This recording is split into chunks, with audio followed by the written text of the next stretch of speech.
نزل تريلر فيلم الست اللي هتقوم فيه منى زكي بدور ام كلثوم. الفيلم اللي واخد ضجه كبيره جدا من قبل ما ينزل، ضجه مدتها سنتين تقريبا. الفيلم اللي الناس منقسمه عليه بين مؤيد ومعارض. فتعالوا نبدا بالناس اللي مش عاجبها. ليه مش عاجبهم؟ اول حاجه بكل منطقيه كده ان شايفين ان منى زكي مش شبه ام كلثوم، ولا شبه بنيه جسديه ولا شكل ولا وش ولا اي حاجه، فمهما كان الميك اب وبعد ما شافوا التريلر حتى هي مش جايه معاهم سكه. خصوصا ان الناس بتقارن الفيلم اللي نازل ده بمسلسل ام كلثوم اللي كانت عملته صابرين، وطبعا صابرين الشبه بينها وبين ام كلثوم كبير قوي عن الشبه بين منى زكي وام كلثوم. خصوصا ان مسلسل ام كلثوم ده كان واخد ضجه كبيره جدا والناس كلها سمعته تقريبا. انا لو لحد هنا كنت اقول ايه العبث ده، انت ما خلاص القصه اتعرضت في المسلسل، صابرين كانت الدور رايق عليها قوي والمسلسل حلو فعلا، فانت ايه الفايده انك تعمله تاني؟ فلحد هنا كنت اقول ده عبث. اللي اتغير بقى ان الفيلم ده اخراج مروان حامد وتاليف احمد مراد. مروان حامد ما بيجليش يا جماعه، انا ما افتكرلوش فيلم واحد فيلم واحد ايه؟ خيش صح بالظبط. ما افتكرلوش فيلم واحد خيش منه. الراجل ده عمل عمارة يعقوبيان، ابراهيم الابيض، تراب الماس، كيرة والجن، الفيل الازرق، مفيش عمل واحد تقدر تقول عليه نص نص حتى. فكون ان مروان حامد ياخد الريسك ده هو عارف هو بيعمل ايه. انا واثق كل الثقه في مروان حامد. فتوقعي الشخصي ان مروان حامد هيقدم ام كلثوم بطريقه ثانيه خالص غير اللي احنا شفناها عن المسلسل. المسلسل مثلا كان بيقدمها بطريقه مثاليه، مفيش اخطاء، مفيش حاجات ريسكات هي خدتها، مسلسل طبيعي جدا من وهي صغيره لحد ما كبرت.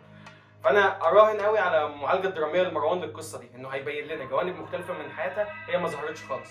الدليل ان اول جمله في التريلر حتى هتصور عصرا ليس فيه احد سواي، فحد بنى الليجاسي دي كلها اكيد قصاد كده كان في مقابل، ضحى بحاجات، داس على ناس، جه على ناس، اكيد في اكشن في حياته، مش مجرد ان هو كان مش شخصيه عاديه، مش واحده عاديه وصلت منصب مثلا، دي كوكب الشرق. فهي اكيد قصاد كده في حاجات كتير قوي ما اتعرضتش في المسلسل. احنا لو خدنا حلقه الدحيح ريفرنس لقينا ان الدحيح نفسه قدم جوانب كتير قوي. الدحيح كان فيه تفاصيل اكتر من المسلسل كله. فانا متوقع ان مروان حامد هيوضح النقطه دي، هيجيب لنا حاجات ما اتشافتش قبل كده.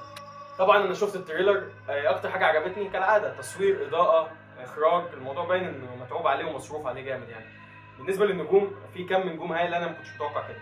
في احمد حلمي، احمد امين، في عمرو سعد قايم بدور جمال عبد الناصر تقريبا، في برضه كريم عبد العزيز، محمد فراج، اسر ياسين، ونيلي كريم كمان، وامينه خليل. فاهم كل النجوم اللي تيجي على بالك غالبا هتلاقيهم جوه. يعني ندور ما كنتش ندور في السوق، هو اخبارتي.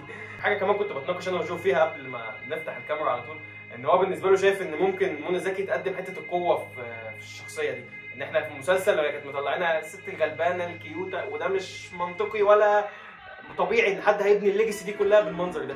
فجو كان شايف ان منى زكي هتقدم حته القوه اللي فيها، فهو كده حرفيا شخصيه صابرين هتبقى غير خالص شخصيه منى زكي، والاثنين بيقدموا نفس القصه ام كلثوم، ودي السينما ابسولوت سينما.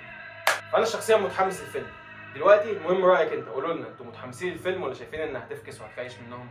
ما تنساش لايك، سبسكرايب، فولو على التيك توك والانستا وبيدجاتنا كلها هتلاقيها تحت. وهتبص تحت كده هتلاقي كاتسين. كاتسين ده البراند بتاعنا، براند بيعمل ايه؟ هوديز، افلام ومسلسلات، وكل الكوليكشنز، كل الكوليكشنز اللي انت عايزها هتخش تلاقيها. خش بنفسك ودور على اللي انت عايزه. ما تنساش كاتسين مالوش منافسين. وما تنساش كاتسين مالوش منافسين. سلام.